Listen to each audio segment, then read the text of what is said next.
जिस पर अहमद सईद ने, मैं कबीर वाले में तकरीर कर रहा था, तो चिट लिख कर भेजी कि इसमें एक रावी सुद्दी है और सुद्दी सगीर जो है वो बड़ा झूठा और कज़्ज़ाब रावी है। मैंने कहा कि जो सनद हम पेश करते हैं वो अबू शेख वाली है, उसमें सुद्दी नहीं है। और आप भी कोई हदीस पेश करे जिसमें हो कि मैं कब्र पर पड़ा हुआ सलाम नहीं सुनूंगा, उसमें चलो सुद्दी ना से शुद्धा ही निकाल दे कहीं। आपके पास तो कोई रवायत है ही नहीं जिसमें न सुद्दी न शुद्धा, सिरे से कोई रवायत मौजूद ही नहीं। और हमें तो इस रवायत पर हमारे मसले की बुनियाद ही नहीं। जब हजरत हयात है तो जिंदा करीब से सुनता है, दूर से उसको सलाम पहुंचाया जाता है, तो बात बिल्कुल वाज़ेह है। तो वैसे ये रवायत हमारा मदार इस्तिदलाल भी नहीं। कराची में जब था तो कमाल उस्मानी ने यही हदीस लिखकर आसम रूम में भेजी मौलाना दरवली खान साहब के पास, कहा कि क्या इसकी कोई सनद सही है। अब असल में उनको सही का एक ही माना आता है ना, कि जिसके रावी आदिल हो, जाबित हो, सनद मुत्तसिल हो, इल्लत और शुजूज से पाक हो। हालांकि ये शानवी तारीफ है, असल तारीफ है तलक्की बिल कबूल। जिसको फुक़हा में तलक्की बिल कबूल नसीब हो चुकी हो, उसकी सनद की बहस की जरूरत ही नहीं होती। तजरीबुर रावी में है अल मकबूल मा तलक्कतुल उम्मत बिल कबूल व इल्लम यकुन लहू इस्नादुन सहीह। खैर कुरान में यही पहचान थी सही ज़ईफ हदीस की। इसलिए मुअत्ता इमाम मालिक आप पढ़ रहे हैं तो 7 अमले मदीना जिक्र करते हैं अहादीस के, कि इस हदीस पर अहले मदीना का अमल है और इस हदीस पर अहले मदीना का अमल नहीं है। मुअत्ता इमाम मोहम्मद में क्या फर्क हो गया कि हदीसें तकरीबन वही है, लेकिन वो 7 अहले कूफा का तामुल बयान करते हैं कि इन अहादीस पर अहले कूफा का अमल है और इन पर अहले कूफा का अमल नहीं।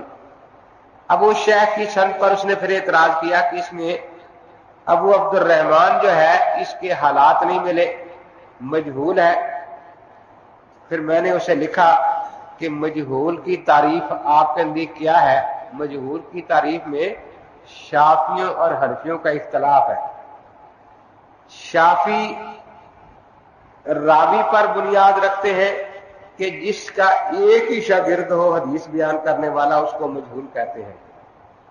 और हनफी रिवायत पर बुनियाद रखते हैं कि जिससे रवायत एक हो उसको मजहूल कहते हैं। अब हमारे यहां मजहूल का क्या हुक्म है नूरुल अनवार में, कि मजहूल की हदीस के बारे में ये देखा जाएगा कि आया फुक़हा ने इसको कबूल कर लिया है या नहीं। अगर बिल इत्तेफाक कबूल कर लिया है तो उसके सही होने में कोई शक नहीं। अगर बिल इत्तेफाक रद्द कर दिया है तो उसके मरदूद होने में कोई शक नहीं। और अगर फुक़हा में इख्तलाफ हो गया है तो फिर कियास को साथ मिलाया जाएगा। अब कियास जिनकी तायीद कर देगा, कबूल करने वालों की तायीद कर देगा, तो चूंकि इधर 2 दलीलें हो गई ना, हदीस और कियास, इसलिए उसको तरजीह दी जाएगी। और अगर रद्द करने वालों की कियास तायीद कर देगा तो उस हदीस को रद्द कर दिया जाएगा। इसलिए इस हदीस को पूरी उम्मत ने कबूल किया है। शुरू से दौरे सहाबा से आज तक हाजी हज करने के बाद रोजा पर हाजिर होते रहते हैं, वैसे भी हाजिरी होती रहती है और सलात और सलाम अर्ज करते रहते हैं। तो इसलिए जिस हदीस को तलक्की बिल कबूल नसीब हो जाए उसको संदों की बहसों में खींच कर लाना ऐसी जहालत है जैसे कुरान की मुतवातर आयत की आपसे कोई संदे पूछने लगे। तो क्या आप कुरान की हर आयत की संदे तलाश करके दे सकते हैं?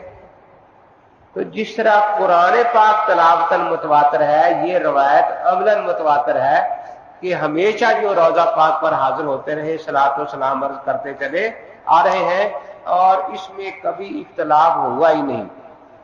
अब सूरज के लिए गवाहों का तलाश करना कि गवाह सच्चा है ये झूठा जो कहता है सूरज निकला हुआ है, ये बात वैसी गलत है।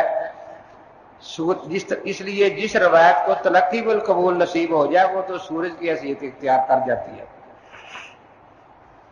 तो बहरहाल इस आयत से भी इस्तिशाद मिलता है कि इन दोनों पैगंबरों ने जिस तरह दुनिया में अपने सलाम का जिक्र किया कि हमें सलाम हो, आलम बरज़ख में भी सलाम का जिक्र किया है। और आलम बरज़ख में सलाम जब भी उनको पहुंचेगा कि उनमें हयात हो। इसलिए अहादीस में भी आता है, इन्ना लिल्लाहि मलाइकतुन सय्याहीन फिल अर्ज़ युबल्लिगूनी अन उम्मती अस्सलाम, कि बहुत से फरिश्ते अल्लाह ने भेजे हुए, मुकर्रर किए हुए हैं, जो जमीन पर चलते फिरते हैं। सय्याहीन फिल अर्ज़ है, और काम क्या है कि मेरे उम्मती जो सलाम पढ़ते हैं वो मुझे पहुंचाते हैं।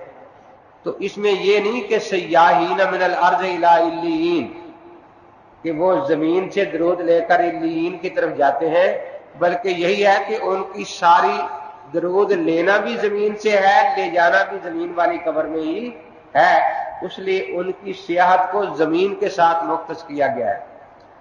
तो इस आयत से, इन दोनों आयतों से ये बात वाज़ेह तौर पर मालूम हुई कि इन तीनों जहानों में रूह का जिस्म के साथ ताल्लुक होता है, और यही ताल्लुक इन जिंदगियों की बुनियाद है।